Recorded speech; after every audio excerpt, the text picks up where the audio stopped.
حضرت خواجہ ابو الحسن خرقانی رحمۃ اللہ علیہ، یہ بہت بڑے اللہ والے گزرے ہیں. خرقان ازبکستان کے اندر یہ علاقہ ہے. تو حضرت سے لوگوں نے سنا تھا کہ بھی بڑے اللہ والے ہیں، بزرگ ہیں. تو ایک آدمی ان کے گھر آیا، گھر آ کر کے انہوں نے دستک دی کہ جی حضرت خواجہ ابو الحسن خرقانی صاحب کہاں ہیں؟ تو بیوی بہت ناراض ہو گئی. وہ حضرت تھوڑی ہے. کس نے کہا کہ وہ حضرت؟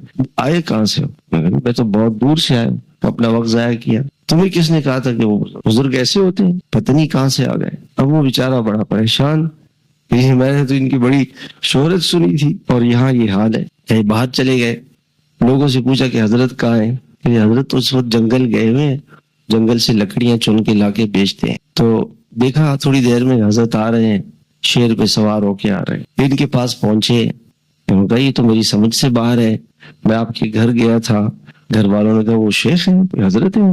کون سی چیز انہوں نے حضرت کی اور آپ شیر پہ سوار ہو کے چل رہے؟ تو انہوں نے فرمایا کہ ہم اللہ کے بندوں کی باتوں کو برداشت کرتے ہیں اور ان کی باتیں سنتے ہیں. تو اللہ کی مخلوق ہمیں برداشت کرتی ہے اور اللہ کی مخلوق ہماری سنتی ہے. وہ تو ایک حال ہے اللہ کی طرف سے. اللہ پاک نے ایسا ان کا مزاج بنایا ہوا ہے.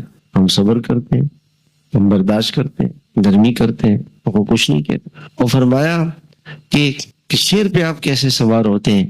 فرمانے لگے شیر کا مالک ہمارا دوست ہے، شیر کا مالک ہمارا دوست ہے، شیر بھی ہمارا دوست. ہم نے شیر کے مالک کے سامنے گردن جھکا، شیر نے ہمارے سامنے گردن جھکا. تو اللہ سے دوستی کا پتہ کیسے لگے گا؟ یہ لگے گا فجر کی نماز میں. جس کی اللہ سے دوستی ہوگی وہ فجر کی نماز باجماعت مسجد میں جا کے ادا کرے گا.